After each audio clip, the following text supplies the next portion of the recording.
मैं ये समझता हूँ कि इस सेंटिमेंट के साथ हमने हुकूमत को कन्विंस किया कि भाई हमारी जो इंडस्ट्री है almost 150 billion rupees worth of taxes देती है, उसके हवाले से हमें प्रेफरेंस दिया जाए। और अल्हम्दुलिल्लाह वो हमें अब उन्होंने 50% कोटा दे दिया है 4 महीने के लिए, और उस वक्त उसके बाद फैसला किया जाएगा कि कैप कोटा जो है वो आगे चलेगा, बढ़ाया जाएगा, या कम करने वाली बात तो शायद ना हो, या खत्म किया जाएगा और दोबारा इंपोर्ट्स शुरू होंगी। लेकिन इस हवाले से I think one point again is that we as an industry are now wanting to be also exporting some products.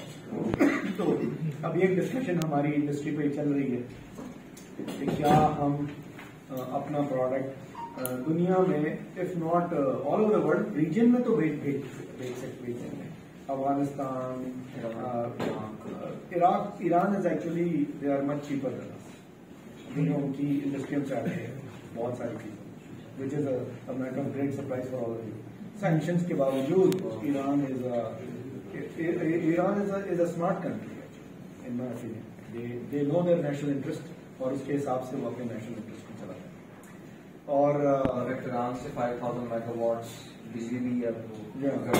अब ये ईस्ट अफ्रीका से लेकर और मिडिल ईस्ट और सेंट्रल एशिया ये मार्केट्स हैं जिसको हम एज एन इंडस्ट्री एक्सप्लोर करेंगे, और इंशाल्लाह ताला अगले 4-5 साल East Africa, Middle East, Central Asia, these are the markets. असल में हमारे प्रोडक्ट्स में transportation cost is a very big element. तो हमारा क्योंकि पोर्ट कराची जो है वो करीब है सब मार्केट्स के, तो अगर हम अपने प्रोडक्ट्स को सही तरह से इंजीनियर कर लें, उसकी कॉस्ट अच्छी कंपेटिटिव ले आए, तो ये मार्केट्स हमें अगले 5 साल में we can start to have export as well. It's a difficult task, लेकिन कहीं ना कहीं तो शुरुआत करनी। तो ये मेरा प्रीएम्बल है आप लोगों के लिए, और I would like that one by one let's have a discussion rather than me talking, क्योंकि मैंने बहुत ज्यादा तकरीर कर ली, और वो तकरीर करना आपको पता है कि सोचना बड़ा आसान है, अमल करना मुश्किल है। Anyway, let's open the forum, and one by one I think we can take comments, we can take criticism, and we can have a discussion. Right. Starting from the investment, sir, is a matter of concern for me at least. Not concern नहीं कह सकते, but कितनी investment की है आपके ICs companies ने, जब आप लोगों ने ये रियलाइज किया कि transportation cost is not an issue और हमें लोकल सवाल है। I think in the last 2 to 3 years ये फिगर क्लोज टू 25 से 30 billion, if not more 30 billion आपने बेटर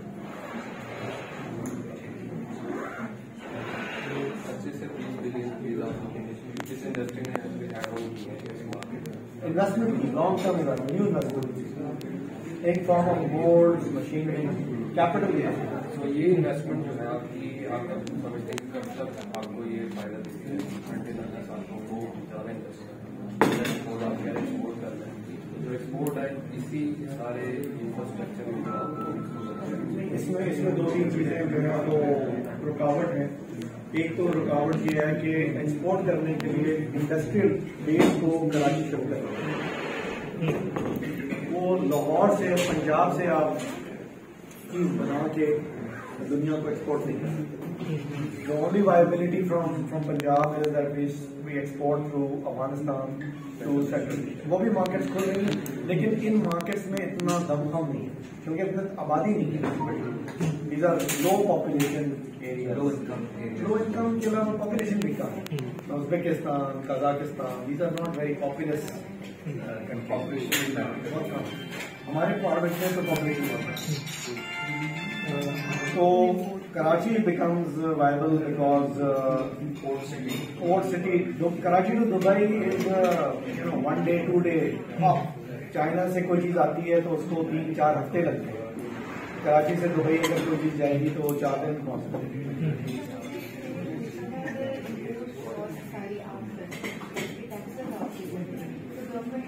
पॉसिबल है कि वो पे करें, क्या इस तरह कर सकते हैं? इनके पास डॉलर्स नहीं, they are not, they just don't have dollars. It has nothing to do with anything else. Because they उनको और कोई इशू नहीं, उनका सिर्फ एक मसला है कि because they were so short of dollars, कि डॉलर्स ना होने के ज़रा मुबादला ना होने की वजह से दे वर नॉट एबल टू, उधर दो ना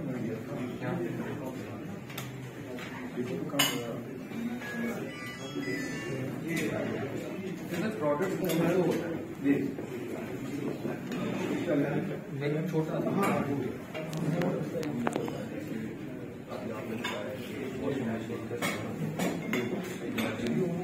टेलीविजन एक घर में होता था, 10 घर में, अब वो हर घर की वो बन चुकी है। Same is refrigerator AC. अब कौन सी ऐसी चीज है आने वाले चंद सालों में देशी हो गई जो बाहर अभी चल रही है मार्केट में? देखिए ये बड़ी जबरदस्त बात की है। सवाल इनका ये है कि फ्यूचर प्रोडक्ट्स क्या होंगी। अब आप लोग तो अच्छे हैं ना, नई दुनिया के लोग हैं, you are looking at new things. There are products which are coming from robotics. Robots are coming and they are going to be the maid of a house will be a robot machine. The vacuum cleaner of the house will be a robot itself. And the robotics now in the next 5 years will become a commercial product, not a hobby product. एक बात तो ये है कि इस दुनिया में ना बहुत बड़ी तब्दीली आने वाली है और उसका ताल्लुक जो है वो ह्यूमन लाइफस्टाइल से। एक दूसरा प्रोडक्ट ये है कि देखिए जो सब सारी चीजें हम बना रहे हैं ना, टीवी के अंदर एक डिफरेंट ट्रेंड है। फॉर एग्जांपल टीवी का ट्रेंड ये है कि OLED के बाद होलोग्राम, जिसकी कोई स्क्रीन नहीं होगी, आप बटन दबाएंगे। स्टार ट्रेक किसने देखा? आप लोगों ने स्टार ट्रेक देखा? स्टार ट्रेक मूवी नहीं देखी अभी तो? स्टार ट्रेक उसमें ये बटन दबाया अपनी घड़ी में, यही पर स्क्रीन को देखा। इनफैक्ट अभी बहुत सारे न्यूज चैनल भी होलोग्राम यूज कर रहे हैं। Holograms are now coming in. So the screens will go in some, and I would think within 5 to 10 years. 10 साल में एक बहुत तब्दीली है। दूसरी बात यह है कि देखें जहाँ पे फिजिकल मैकेनिकल चीजें, फॉर एग्जाम्पल फ्रिज है, अब तो खाना तो रखना है ना, एक ठंडा डब्बा तो चाहिए ना, चाहे पीछे तो कंप्रेसर की शक्ल कुछ भी हो जाए, लेकिन खाने को तो एक हजम चाहिए ना। खाना कोई जब तक टैबलेट नहीं बनता कि खाना becomes a tablet that you are eating, which it will require a storage which will be a physical thing. कपड़े धोने तो कपड़े तो ऐसे ही होंगे ना। अब इंसान के कपड़े इतने तो नहीं हो सकते कि आपके कपड़े many you will have a disposable cloth, miniature. पता चला कि आपने किसी चुटकी में कपड़े अपना रखा, उसको खोला तो वही आपका ड्रेस बन गया। So all of these things जो मैकेनिकल चीजें, मेरे कहने का मतलब ये कि they will continue, they have the same kind of look. लेकिन जो कि प्योर इलेक्ट्रॉनिक्स और ऑटोमेटेड चीजें हैं उसमें बहुत तब्दीली आने वाली है। The world of home appliances are on 2 things. Number 1, more efficiency, यानी कि कम बिजली इस्तेमाल, कम से कम बिजली इस्तेमाल। हर चीज जो नहीं बन रही है, चाहे वो मोटर हो, कंप्रेसर हो, कोई भी मैकेनिकल चीज हो, वो इस डिजाइन पे है कि बिजली कम से कम। एक बात। दूसरी बात उसमें ये सामने आ रही है कि वो ग्रीन हो, एनवायरमेंटल। बिल्कुल। हमारे यहाँ तो भाई इस वक्त तो कोई डिस्कशन ही नहीं है एनवायरमेंट की। इको फ्रेंडली कोई चीज आप कोयला बर्न कर दें बीच शहर में, कोई पूछने वाला नहीं होगा आपको। कुछ लोगों को उसका इदराक ही नहीं है कि भाई आप माहौल को खराब करके लोगों की जिंदगी से क्या खेल खेल रहे हैं, इसका तो कोई discussion. So anyway I think that our industry, अब जो हमारे यहाँ गैस इस्तेमाल हो रही है R32, it is the best gas for environmental friendly at the moment worldwide. और उसमें कोशिश हमारी मेरी कंपनी तो बिल्कुल ये होती है कि अगर कीमत थोड़ी सी 500 रुपए 1000 रुपए ज्यादा भी है, लेकिन हम कोई भी प्रोडक्ट ऐसा ना बेचें जो कि सब स्टैंडर्ड हो, वर्ल्ड स्टैंडर्ड की हो। क्योंकि सस्ता करने के चक्कर में आप जब when you cut the corners, then you are not sensitive to environment, you are not sensitive to efficiency, and you are not sensitive to customer satisfaction. You were talking about the job creation.